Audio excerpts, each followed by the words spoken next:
हाँ तो दोस्तों, आज जो चैप्टर का अध्ययन करने जा रहे हैं वह चैप्टर है शोषण के विरुद्ध अधिकार के बारे में पढ़ेंगे। हमारा मौलिक अधिकार में पढ़ने जा रहे हैं शोषण के विरुद्ध अधिकार, शोषण के विरुद्ध अधिकार, शोषण के विरुद्ध अधिकार के बारे में चर्चा करेंगे। शोषण के विरुद्ध के अधिकार हमारे संविधान के अनुच्छेद 23 और 24 में चर्चा किया गया। अनुच्छेद 23 और 24 में चर्चा किया गया। किसमें चर्चा किया गया? 23 और 24 में। 23 और 24 में इसकी चर्चा किया गया। अनुच्छेद 23 और 24 में इसकी चर्चा किया गया। अब देखते हैं अनुच्छेद 23 और 24 क्या कहता है, वो समझते हैं। सबसे पहले अनुच्छेद 23 के बारे में देखते हैं। अनुच्छेद 23 आखिर क्या है? तो अनुच्छेद 23 के अंतर्गत बोला गया है कि इस अनुच्छेद के अंतर्गत नागरिकों को यह अधिकार दिया गया है कि मानव के साथ मानव दुर्व्यवहार तथा बेगारी एवं इस प्रकार से किसी भी बलात्श्रम की बढ़ावा ना दे, और यदि है तो उसे समाप्त करने का अधिकार दिया गया। उसे समाप्त करने का अधिकार दिया गया। तो अनुच्छेद 23 के अंतर्गत ये बताया गया है कि मानव दुर्व्यवहार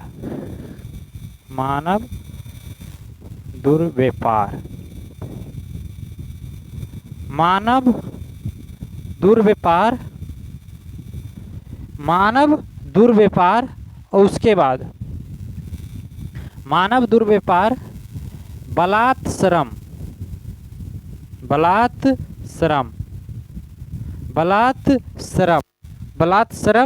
तथा मानव के साथ जो बेगारी का कार्य यानी बेगारी जैसा कार्य कराया जाता, यानी बेगारी का सिस्टम जो था उसकी समाप्त करने पर उस पर प्रतिबंध लगाने के लिए अनुच्छेद 23 के अंतर्गत कहा गया है कि मानव के साथ दुर्व्यवहार ना हो तथा बलात्श्रम जैसी घटनाएं ना घटी हो तथा बेगारी जैसी कोई कार्य नहीं किया जाता। इस प्रकार का अगर जो कोई कार्य किया जाता है तो उस पर प्रतिबंध लगाया जाएगा। आगे देखते हैं कि ये जो अधिकार है, अगर जो कोई व्यक्ति मानव दुर्व्यवहार करते, बलात्श्रम करते या बेगारी करवाते हैं, तो अगर जो वो ऐसा कार्य करवाते हैं तो वह एक प्रकार का दंड का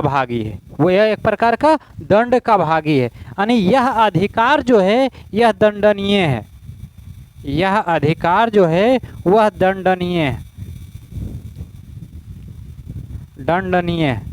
दंडनीय का मतलब क्या हो गया? दंडनीय। इसका मतलब ये हो गया कि इसके अंतर्गत अगर जो कोई व्यक्ति मानव दुर्व्यवहार करता है, बलात्श्रम कराता है या बेगारी कराता है, तो अगर जो ऐसा व्यक्ति कोई पकड़ाता है तो उसे दंडित किया जाएगा, उसे पनिश्ड किया जाएगा। और अब सबसे पहले समझते हैं मानव दुर्व्यवहार क्या होता है, बलात्श्रम क्या होता है और बेगारी क्या होता है। मानव दुर्व्यवहार के मतलब हो गया बच्चे हो, पुरुष हो, महिलाओं हो, उसके साथ खरीद बिक्री यानी मानव की तस्करी करना, मानव को ही खरीद बिक्री का जो क्रिया होती है वो क्रिया यानी मानव दुर्व्यवहार। इसके अलावा बलात्श्रम यानी 14 वर्ष से कम उम्र के बच्चे से अगर जो कोई किसी प्रकार का कार्य करवाया जाता है जो कि वह कार्य अधिक ज़्यादा खतरनाक हो, यानी खतरनाक कार्य अगर जो कराया जाता है तो वह बलात्श्रम के अंतर्गत आता है। इसके अलावा बेगारी का मतलब क्या हो गया कि वैसी मजदूर रखना या वैसी व्यक्ति को अपने काम पर रखे जिसे मजदूरी नहीं दिया जाता और फिर भी किसी लोभ से या ज़बरदस्ती या तानाशाही के रूप में वो उससे अपना काम करवाता, तो क्या है? बेगारी। आप समझते हैं। ये अगर जो ऐसा कोई कार्य करता है तो वह दंडनीय है, वह अपराध लायक कार्य किया है। दूसरा बोला गया है कि दूसरा ये है कि यह अधिकार नागरिकों और गैर नागरिकों दोनों को प्राप्त है। नागरिकों और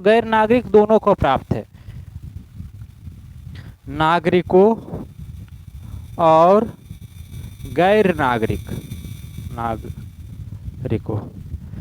ये जो अधिकार है नागरिकों को भी दिया जाएगा और विदेशियों को भी दिया जाएगा। अगर जो विदेशी व्यक्ति भी यहाँ आके कार्य करता है और उसके साथ इस प्रकार की अगर जो घटना होती है तो ये दोनों के लिए, ये दोनों के लिए। इसके अलावा बताया गया यह अधिकार केवल व्यक्ति के खिलाफ नहीं बल्कि राज्य के भी खिलाफ होता है। यह अधिकार जो है वह केवल व्यक्ति के खिलाफ नहीं, यानी कोई व्यक्ति अगर जो ऐसा काम करवाता है, यानी मानव दुर्व्यवहार कराता है, बलात् श्रम करवाता है या फिर बेगारी कराता है, तो अगर जो व्यक्ति कराता है तो उसे तो पनिष्ट किया ही जाएगा। यानी व्यक्ति के लिए भी ये नियम कानून है और इसके अलावा राज्य के लिए भी ये नियम कानून है। यानी राज्य भी कोई बालक से, यानी कोई नाबालिग यानी 14 वर्ष से कम उम्र के बच्चे के साथ कोई भी कार्य नहीं कराएगा, खतरनाक कार्य नहीं कराएगा। अगर जो कराता है तो वह दंड के भागी है। तो व्यक्ति के लिए और राज्य दोनों के लिए ये अधिकार यानी प्रतिबंध लगाता है। अगर जो राज्य हो या कोई व्यक्ति हो अगर जो ऐसा कार्य कराता है तो दोनों के लिए ये प्रतिबंध लगाता है, दोनों पर ये प्रतिबंध लगाता है। इसके अलावा अब समझते हैं मानव दुर्व्यवहार के अंतर्गत क्या क्या आता है। मानव दुर्व्यवहार के अंतर्गत क्या क्या आता है उसको समझते हैं। तो मानव दुर्व्यवहार के अंतर्गत पुरुष एवं महिला या बच्चों के साथ वस्तु के समान खरीद बिक्री करना, यानी पुरुष हो, महिला हो या फिर बच्चों, इस प्रकार का, यानी पुरुष हो, महिला हो या बच्चे हो, कोई भी हो, उसके साथ समान के समान खरीद बिक्री करना, समान के जैसा खरीद बिक्री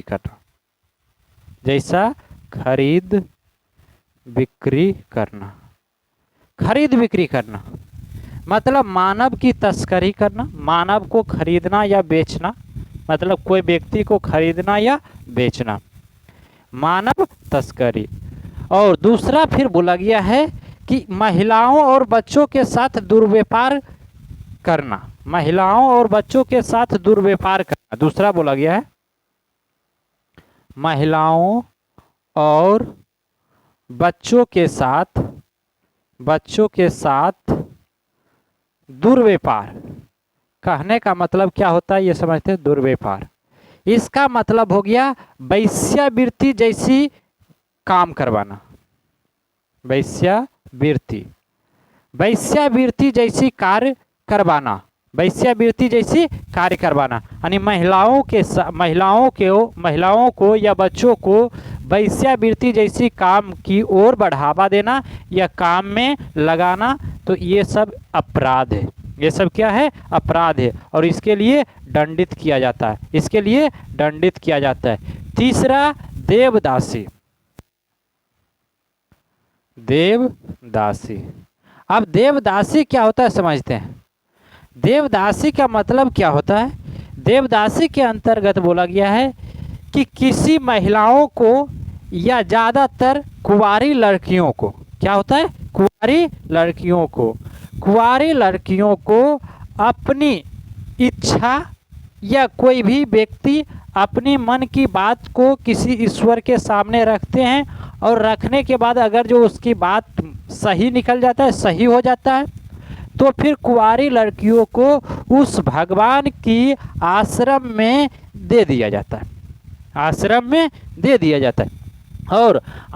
में दे दिया जाता है तो दो तरीक़ा से दिया जाता है। वो पैसा लेके भी दिया जा सकता है या फिर अपने मन की इच्छाओं को पूर्ति हुआ, उस इच्छा के लगा कि नहीं भगवान को हमको यही दान करना चाहिए, तो वहाँ पे कुंवारी लड़कियों को ही दान कर दिया जाता है।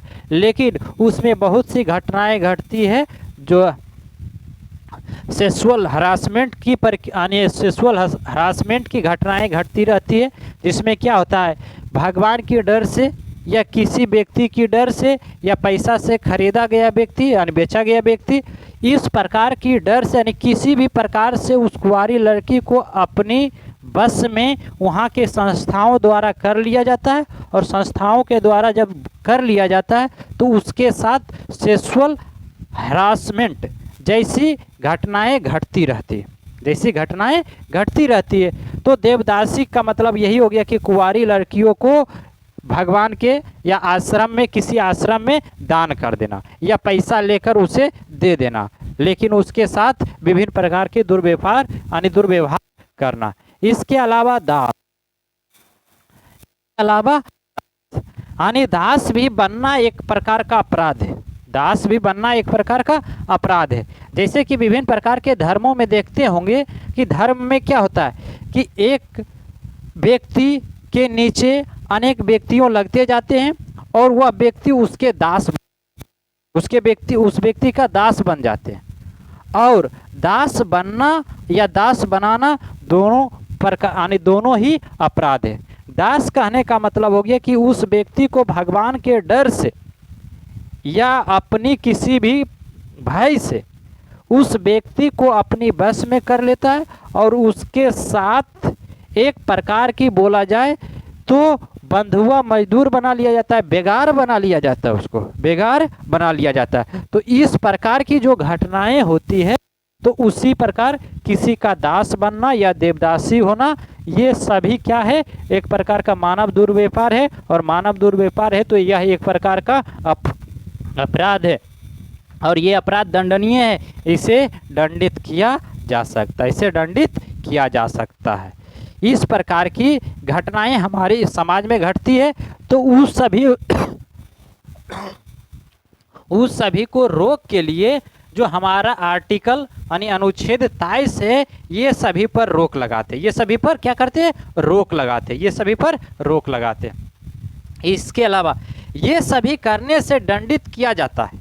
अगर जो ऐसा कोई कार्य करेगा तो उसे दंडित किया जाएगा। इसमें इसके लिए एक अधिनियम भी बनाया गया था, यह अधिनियम भी बनाया गया है, उसका नाम है अनैतिक दुर्व्यापार अधिनियम 1956। अनैतिक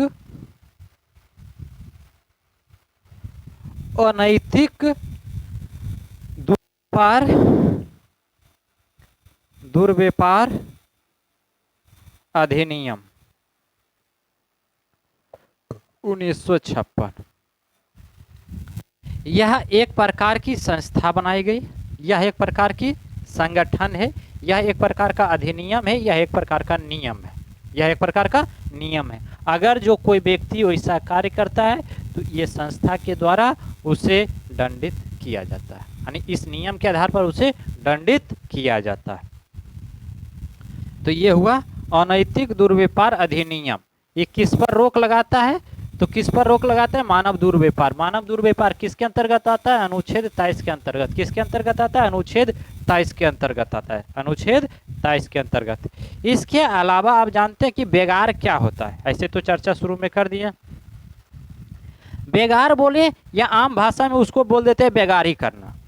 आम भाषा में क्या कहते हैं, बेगारी, किसी का बेगारी कर रहे हो। मतलब बेगारी का मतलब क्या हो गया, कोई व्यक्ति को बिना किसी मजदूरी के किसी व्यक्ति को अपने काम पर रखना, किसी व्यक्ति को अपने किसी व्यक्ति से काम कराना, कोई मजदूरी नहीं देना और उससे काम कराना बिना मजदूरी के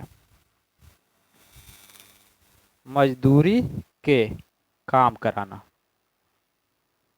बिना मजदूरी के जो काम कराया जाता है वो क्या होता है, बेगारी, वह क्या होता है, बेगारी।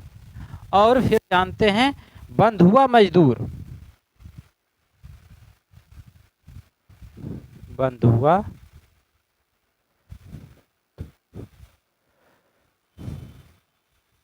बंधुआ मजदूर क्या तो समझते हैं।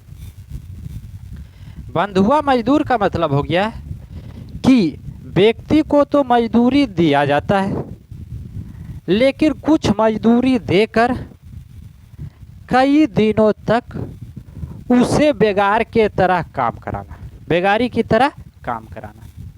बंधुआ मजदूर के मतलब हो गया कि पैसा देकर, किसी लालच देकर उसे बांध लिया गया, उसे बांध लिया, अब उससे विभिन्न प्रकार के काम कराना क्या होता है, बंधुआ मजदूर। बंधुआ मजदूर इसी के अंतर्गत आता। अब इसके आगे देखते हैं। ये इसके अलावा बोला गया बालक से काम कराना, बालक से काम कराना, यानी इसके अलावा ये अनुच्छेद कहता है कि अगर जो बालक से कोई काम कराया जाता है तो फिर उस पर वह भी एक क्या है, अपराध है। न्यूनतम मजदूरी से कम मजदूरी देना वही हो गया बंधुआ मजदूर। क्या हो गया, बंधुआ मजदूर। इसके अलावा इसके लिए अलग अधिनियम बनाया गया, अलग अलग प्रकार के अधिनियम आते गया। जैसे कि देखते हैं न्यूनतम मजदूरी अधिनियम 1976। 1976 में एक अधिनियम बनाया गया था। अधिनियम का नाम था न्यूनतम मजदूरी अधिनियम। न्यूनतम मजदूरी अधिनियम 1948, सॉरी 1948, यानी न्यूनतम मजदूरी अधिनियम कब बनाया गया, 1948 में। इसके अलावा ठेका श्रमिक अधिनियम 1970, ठेका श्रमिक अधिनियम 1970।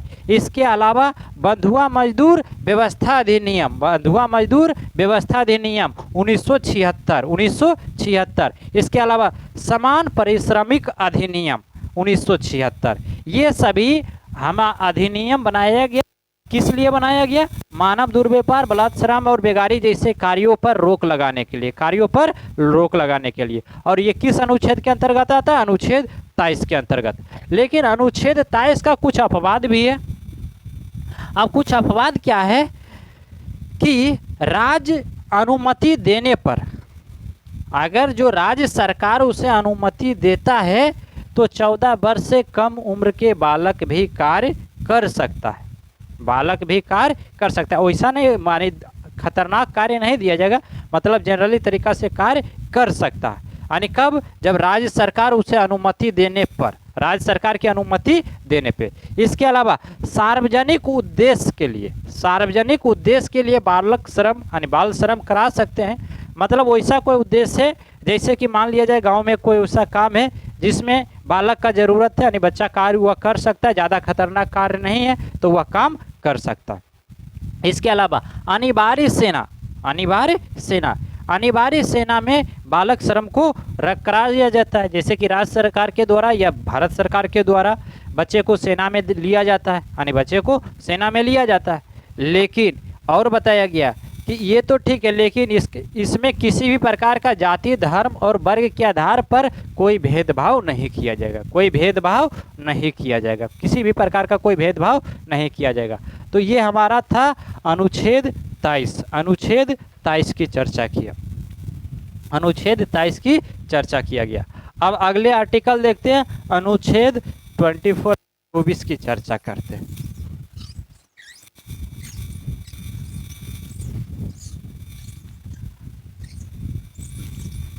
अब अगले जो देखने जा रहे हैं अनुच्छेद 24।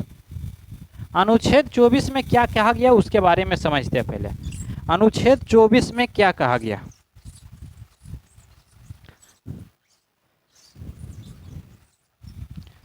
अनुच्छेद 23 में मुख्य रूप से देखा जाए तो मानव दुर्व्यवहार, यानी मानव के साथ दुर्व्यवहार हो रहा है उसकी रोक लगाने के लिए अनुच्छेद 23। और अनुच्छेद 24 के अंतर्गत कहा गया है कि 14 वर्ष से कम उम्र के बालक को किसी भी फैक्ट्री, खान या कोई भी व्यवसाय में रेलवे जैसे कार्य में लगाना प्रतिषेध है। 14 वर्ष से कम उम्र के बच्चे को किसी भी प्रकार से, यानी फैक्ट्री हो, कारखाने हो या कोई वस्तु जहां निर्माण किया जाता हो, इसके अलावा रेलवे हो, ये सभी स्थान पर कार्य करने पर प्रतिबंध लगाया जाता है, कार्य करने पर प्रतिबंध लगाया जाता है। किसके अंतर्गत, आर्टिकल 24 के अंतर्गत। आर्टिकल 24 के अंतर्गत बोला गया 14 वर्ष से कम उम्र के बालक से कार्य कराना पर प्रतिषेध, यानी प्रतिबंध लगाता है। अनुच्छेद 24 के अंतर्गत 14 वर्ष से कम उम्र के बच्चों के साथ यानी किसी भी प्रकार से कार्य कराना वो प्रतिबंध लगाता है। यानी हमारे कौन सा अधिकार देता है, अधिकार यानी 24 यानी अधिकार 24 यानी अनुच्छेद 24 के अंतर्गत।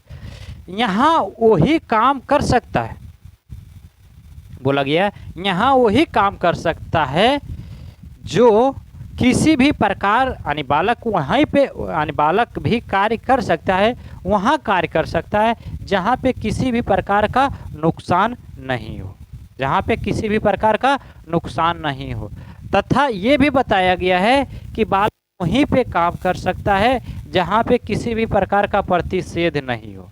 अब प्रतिषेध नहीं हो इसका मतलब क्या हो गया कि वो कोई अपना संस्था है, अपना संस्था का देख रेख खुद प्रशासन अपनी तरीका यानी प्रशासनिक कार्य वह संस्था खुद से करती है, वह प्रशासनिक कार्य संस्था खुद से करती है, तो वहाँ पे प्रतिबंध नहीं है।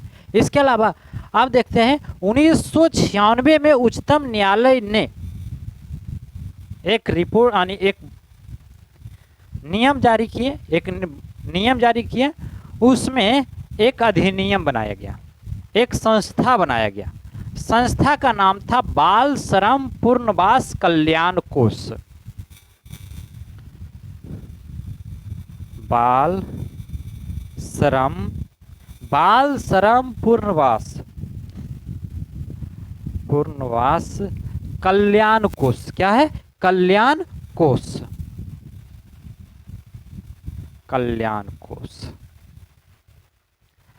ये एक प्रकार का संस्था बनाया गया। बाल विकास यानी बाल श्रम कल्याण कोष की स्थापना कब हुआ? 1996 में। 1996 में। अब इसमें क्या नियम, ये नियम जो लाया गया, अधिनियम जो लाया गया, इसमें क्या कहा गया जो समझते हैं। यहाँ संस्था लगभग हर एक जिला में होता है। ये जो संस्था है वह लगभग हर एक जिला में होता ही होता है। इसका निगरानी जो होता है वहाँ के प्रशासन के अंतर्गत आता है, वहाँ के प्रशासन के अंतर्गत आता है। इसका जो निगरानी करने का काम होता है वहाँ के प्रशासन करते हैं। कल्याण कोष में यह बताया गया है कि यदि कोई व्यक्ति द्वारा बालक से कोई कार्य पर लगाता है, यानी बालक को कोई कार्य पर लगाता है, यदि वह रंगे हाथ पकड़ा जाते हैं, यानी बालक से काम कराते हुए पकड़ा जाते हैं,